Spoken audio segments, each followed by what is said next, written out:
Hello, hello. I'd like to take a minute and introduce myself. My name is David Allyn. I'm an artist. I work here this is my studio at Nicholson File in Providence. And today I would like to talk to you about some of the things that I make and some of the things that I do as an artist. So first of all, I am largely a ceramics person. So I do printmaking on ceramics, which involves a lot of silk screens, which you see over there. And then I also make a lot of handmade ceramics that are generated on the wheel, which is right here. It's this thing right here, so it spins around and around, and I spend lots of time there. But this is just an example of some of the things that I have in my studio. Like I said, I'm a printmaker and a ceramics person, so these are all silkscreen prints with ceramic materials on high-fire porcelain. And they're very utilitarian. I make a lot of little things because I can sell them and actually make a living selling them. And I get commissions to make these for all sorts of groups, from Wilbury Theater to the RISD store to private collectors and friends of mine. So I do make a lot of them, and like I said, they're all printmaking and ceramics. So there's a printmaking element or aspect to almost everything that I do. It either has an image that I transfer or a set of designs or series of patterns that I work with. And these are the more utilitarian things that I make right here, the smaller things. Like I said, they're all handmade, but they're all dishwasher safe. They're all microwave safe. They're made to be used. So I really enjoy using my own things in my everyday life and also incorporate it into my practice. So some of the more fine art things I make are these, and these are big. So this is probably a more fine art piece. I guess you could probably put a turkey on here or something, but once again, this is printmaking and ceramics.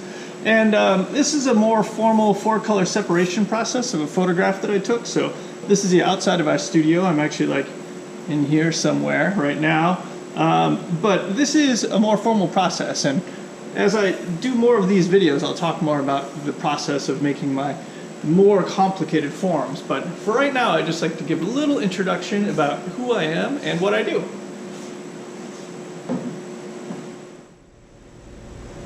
Hey, before it's too late, I should also mention that I am a musical artist as well. I do a lot of DJing, I do a lot of digital music, and this is my digital music setup right now that I'm working on, and I also play vinyl records. So I do a goopy performance artist, I guess I would call him. His name is Uncle Thirsty, but it all started from DJing, and I really got into a lot of the tools that go around with the DJing, and I still have fun making beats, mixing loops, kind of just doing my own thing.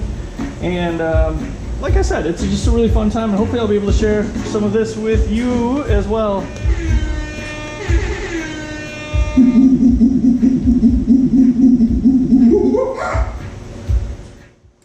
And as I said, I'm primarily a ceramic artist. I actually have a formal degree from RISD. I got my MFA at RISD in ceramics, so I formally am trained as a ceramic artist. And this, as you might recognize, is clay, and I made this in a pug mill here in the studio, and I'll talk about that at some point too. This is clay that you traditionally would get in a classroom context. So this is like more of a stoneware or traditional like normal clay, and this is just a little bit fancier. This is the high-fire porcelain that I use, and you can tell the difference. The color is just a little bit lighter on this porcelain.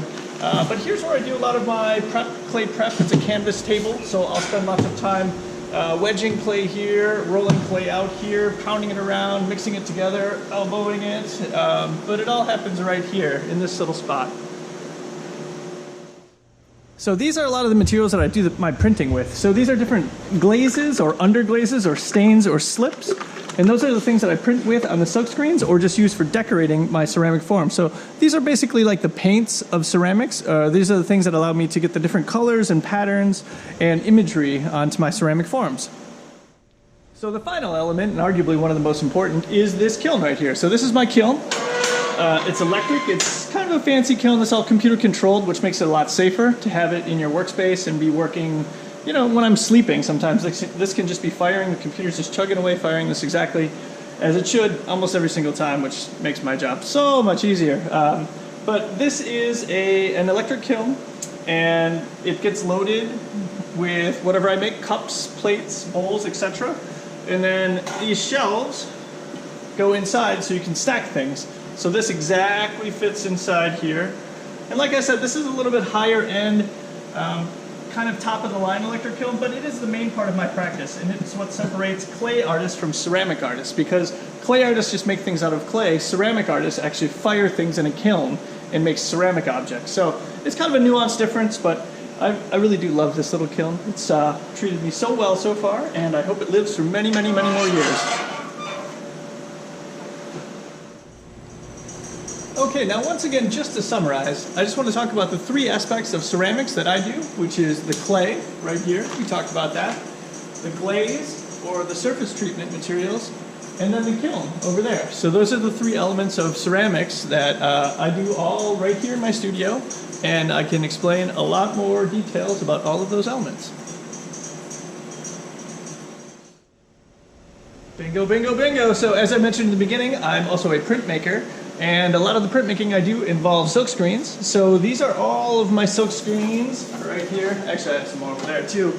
But I've been silk screening for about 10 years now. And all of the silk screens, which I'll talk about in further videos, have been images that I've been either composing myself or working with for quite a while. So these screens relate to the series that I'm currently working on, which is a piece of architecture from my neighborhood. So this is affectionately called the Potato Palace, and this silk screen right here is a photograph that I took a couple weeks ago, and I'm using ceramic materials to print.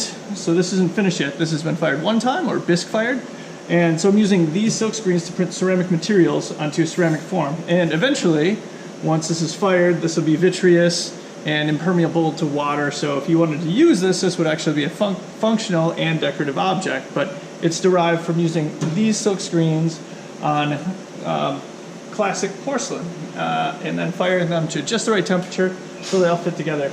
And you might notice a bunch of numbers on the sides of all these silk screens. So that number refers to the intersection of threads per square inch. So all of the numbers inform me what materials I can actually push through the screen. So silk screen process is a stencil process. So what you're doing is you're pushing ceramic materials or any kind of ink materials through the open areas of the screen to get your image. So I'm going to talk more about that in length, hopefully in other videos. But right now I'm just giving you an overview of the various materials that I work with. So I just wanted to take a second to jump over here, and we were just talking about this piece and screen printing and how it is derived from these screens that are over there. And I wanted to take a second to show you what the hopefully finished piece could look like. As I get a little example of this. So this has been fired to its vitreous temperature, which is about 2300 degrees. And now you can see more shiny elements on it, and it really highlights a lot of the detail. Once again, this is screen printing on ceramic forms to make, I would say, art objects or decorative objects or utilitarian objects, as like the things on the table. So sometimes these do end up in a fine art context. I've actually been commissioned by the RISD Museum to make work for inclusion in their permanent collection. So if you're lucky enough to get to the RISD Museum, you can actually see some of these objects in the museum context. And they all were made right here. Just as I make everything here every day, those objects will be on permanent collection at the museum.